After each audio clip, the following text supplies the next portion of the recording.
ตั้งเสาตั้งต้นยางนะคะ เราจะฝึกกรีด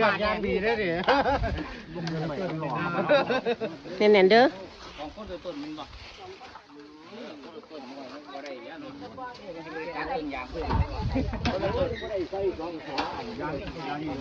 ล้มแล้วเดี๋ยวลื่นปุ๊บลื่นเพื่อนเลย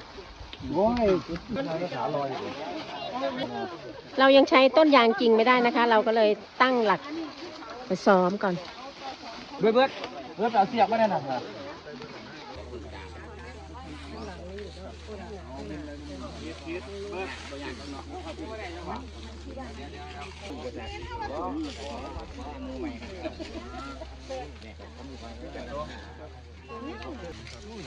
หมุนอะไรเฮ็ดยากเนี่ยนะเขาจะเฮ็ดมัดดีมัดแทงเลยบ่มัดแทงเลย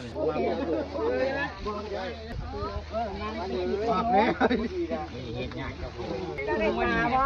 ดีประกาศอะไรคนมีความประกาศลาย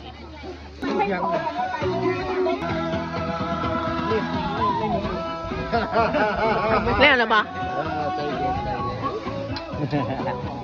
ว่าจะมืออะไรไง